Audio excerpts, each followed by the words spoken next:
Eh bien, rebonjour les costauds. Suite à ma vidéo de ce matin par rapport à la dégringolade des marchés et de l'analyse approfondie d'Ethereum, je voulais revenir vers vous très vite pour illustrer un petit peu mes propos et mon clip que j'ai réalisé ce week-end pour vous illustrer comment être plus malin que les autres et profiter de cette baisse qui doit, contrairement à vous faire peur, elle doit plutôt vous signifier des opportunités d'ampleur.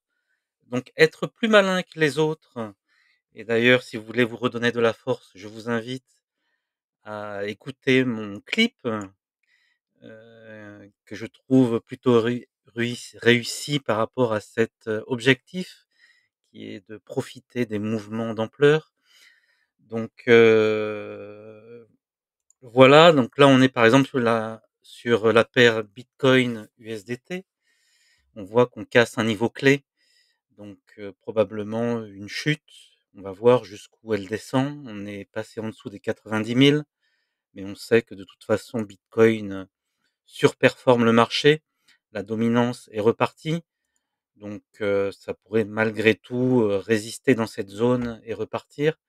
Par contre, ce qui est clair, c'est que là, les altcoins, ils morflent et donc bah, j'ai sorti une vidéo très tôt ce matin, donc vers 7h30. On voit que le mouvement baissier continue.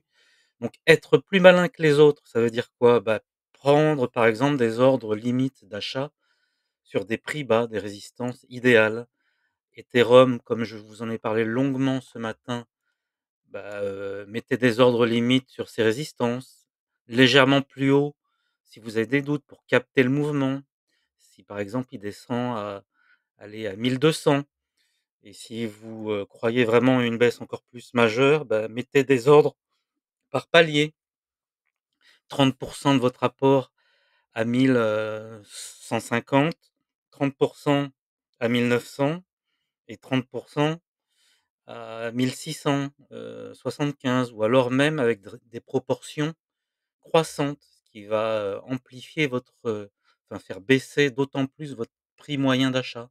Donc là, vous pouvez dire par exemple 20 à ce niveau-là, 30 de votre apport à ce niveau-là et 50 ici. Et puis, bah, si ça les prend pas, tant pis, mais si ça les prend, bah, c'est jackpot. Vous avez lissé votre prix vers le bas et c'est du full gagnant, quoi. Vous voyez, par exemple, sur Solana, on a retracé encore violemment. Vous pouvez aller mettre un ordre d'achat limite dans la zone des 0,618 du Fibonacci qu'on avait mesuré, donc autour des 127 $. Litecoin qui était très, très fort jusque-là, bah, lui aussi corrige. Ça montre un peu effectivement, la force de la baisse qu'on subit aujourd'hui. Voilà, DOT, bon, on est vraiment, très bas là, et donc voyez aussi par rapport à votre portefeuille comment il est construit. Là où vous avez pris vos premiers achats hyper hauts pour essayer de moyenner à la baisse. Donc si vous voyez que vous avez chuté de 50, bah, c'est peut-être le moment de reprendre un petit peu, des positions, voilà, pour faire baisser votre prix moyen, à l'achat. Donc vous voyez que là vraiment on est sur des niveaux ultra bas. C'est un truc de fou si on prend en revue nos 15 altcoins du portefeuille crypto Altero. Mais malgré tout, je trouve qu'il subit, moins que les autres, à part sur les shitcoins, et c'est en ça je vous dis que c'est important de et bah, finalement de rester prudent sur les, mèmes et les faibles capitalisations qui ont tendance à surréagir par rapport aux autres cryptos. Bon là, on se fait un peu démolir par, Solana, hein. Je pense que c'est l'effet cumulé des mêmes coins, «institutionnels» entre guillemets, des personnalités politiques, pardon, qui ont, fait perdre énormément d'argent à beaucoup de gens, donc un petit peu un désaveu, et la blockchain Solana était un petit peu le fer de lance et le porte-parole de ces mêmes, donc bah, ils en subit directement les conséquences. Donc profitez de ces baisses, voyez les niveaux intéressants. Donc et comme je vous ai dit, peut-être par palier, Ethereum, bon, ce serait étonnant qu'il baisse beaucoup plus, mais un niveau à 130, ce serait pas mal. Et puis, bah, voyez même grand, on sait jamais, hein, une rechute en dessous des 100, ça se refuse pas, hein. Donc voilà, Litecoin aussi, si jamais il recorrige, violemment, bon, là, il y a un gros point de résistance ici, pourquoi pas recharger à ce niveau-là? Donc Ethereum, bah, je crois qu'on a fait le tour, hein.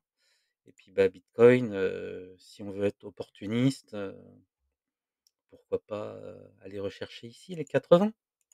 Donc mettez des ordres, d'achat limite sur les plateformes d'exchange et vous verrez bien si ça passe. Allez, soyons, et vous voyez, c'est en ça où c'est bien finalement d'avoir une vision plutôt optimiste.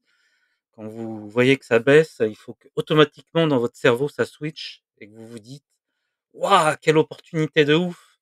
Donc, vous voyez, on retrace et bon, bien sûr, faut-il encore avoir les moyens, mais même, des dizaines d'euros, si vous pouvez dégager et ben allez-y, n'hésitez pas, c'est vraiment, une opportunité en or. Et ben voilà, donc, juste pour cette petite aparté de, comment être plus malin que les autres. Voyez les niveaux clés, les résistances et puis recharger par palier.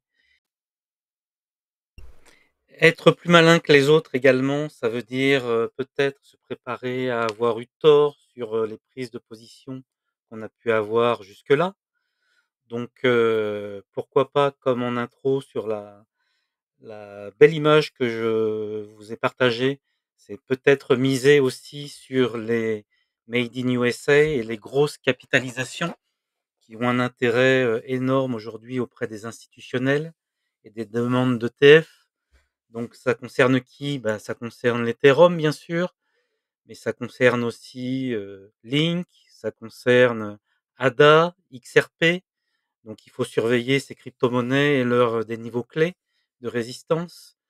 Donc aussi surveiller, bah, toutes les cryptos qui pourraient être potentiellement achetées et renforcées sur le projet World Liberty Financial, qui est, on le sait tous, dirigé par Donald Trump, donc voir les mouvements de flux sur ce portefeuille. Voilà, donc bah, essayez d'avoir une rigueur et donc si vous avez, par exemple, jusqu'à aujourd'hui privilégié des low cap, on voit bien que, bah, elles ont des difficultés, même si je pense qu'à l'avenir, elles vont revenir, qu'il finira par y avoir, de la liquidité sur les alts. Mais c'est peut-être une occasion en or de recharger des grosses positions, XRP, on peut aller voir ce que ça donne. Donc, celles qui portent l'intérêt des BlackRock, des grands de ce monde de la finance, vous voyez? Parce que, bah, on sait bien que tous les flux qui arrivent sur les Ethereum et bah, ce n'est plus déversé, la liquidité n'est plus du tout mise sur le marché des cryptos, ça reste dans le milieu fermé des ETF. Donc, c'est en ça aussi où le marché actuel et ce cycle est différent des autres, que le transfert de valeur ne se fait pas comme avant. Donc pourquoi pas miser sur, cette vague d'institutionnels qui est marquée aussi par, si l'on va sur CoinGlass, on voit que le CME, Mercantile Exchange, je ne sais plus comment il s'appelle, en gros donc le futur des institutionnels, les volumes sont de plus en plus importants. Donc ils prennent de plus en plus d'importance dans le cours des actifs. Donc, bah, renforcer peut-être des grosses capes également, made in USA, voilà. Donc vous voyez que là on a atteint, des niveaux plutôt intéressants de rechargement, de XRP. Il a pas trop, retracé par rapport à certaines. On voit que le RSI, donc en daily, est retourné à des niveaux, plutôt bas, hein, proches des 30. Donc, il faudrait surveiller des niveaux de RSI futurs. Si on regarde, voilà le retracement de Fibonacci par rapport à son plus haut, hop, donc le dernier mouvement et ben voilà, on a quasiment tout retracé, hein. Bon là, il est dans le sens inverse. Hop, hop, donc on a tracé du, ouais, c'est ça, on a fait du moins. Non, non, c'était vraiment... Je me mélange les pinceaux. C'est ça. On a bien fait du presque moins 100%. Hein. Oui, donc on est descendu en dessous là du niveau de Fibonacci des 0, des 60, moins 78,6%, donc moins des 0,786. Donc très bon point d'entrée sur XRP. Est-ce que on peut aller voir ADA, SDT, voir un petit peu s'ils ont beaucoup corrigé également. Hop, ADA, pareil, il a pas mal corrigé. On fait un petit retracement de Fibo. Hop. Bon, lui un peu moins, au 0,618 du Fibonacci. Pourquoi pas aller prendre, recharger à ces niveaux-là. Hop. Non, on peut même tracer des petites lignes au niveau des 0,786 si ça redescend jusque-là. Mettre un ordre limite. Donc dans ces zones-là. Et pourquoi pas s'il y a un retracement majeur encore. Hop, on va faire ça. Donc des niveaux intéressants. Ce serait... allez, là on voit qu'il y a eu pas mal de résistance. Autour des 0,60 pour ADA. Puis bah après, ce serait vraiment des niveaux en dessous par rapport à l'histoire. Vous voyez, hop, un point de rebond, une résistance. Ici, ça résistait énormément sur ADA. Voilà, les 0,45 aussi, très bon point d'entrée. Je dirais ces deux niveaux-là. Sur ADA, XRP, bah, je dirais donc bah là on est en dessous du point, mais on ne sait jamais si on redescend encore. Pourquoi pas aller chercher ce niveau-là, hein, effectivement. Ici, sur XRP. Et puis, bon, après, ce serait vraiment étonnant, mais bon. Donc, chercher des grosses capitalisations comme Link, Avax, qui sont des valeurs sûres aussi également. Lynx, protocole d'Oracle, vraiment incontournable. Donc, miser sur des grosses caps. Trump, vous voyez qu'il a vraiment corrigé. Et en ça, on voit qu'ils ont porté tort également à l'écosystème et à Solana qui corrige gravement. Donc voilà, et puis pourquoi pas miser sur des nouvelles tech, des blockchains de nouvelle génération qui ont des points techniques très intéressants, plus de scalabilité, donc vraiment plus efficiente par rapport à cette architecture Ethereum vieillissante, qui reste, attention, ne me faites pas dire ce que je n'ai pas dit, ça reste une valeur sûre à long terme. Je pense qu'elle fera quand même du x3, x4, mais miser aussi sur des blockchains d'avenir dont les institutionnels s'intéressent, comme Sage, je vous en parlais récemment. Voilà, des blockchains plus efficientes.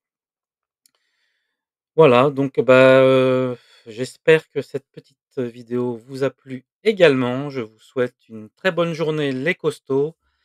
Mettez un pouce vers le haut, allez voir ma vidéo, de mon clip,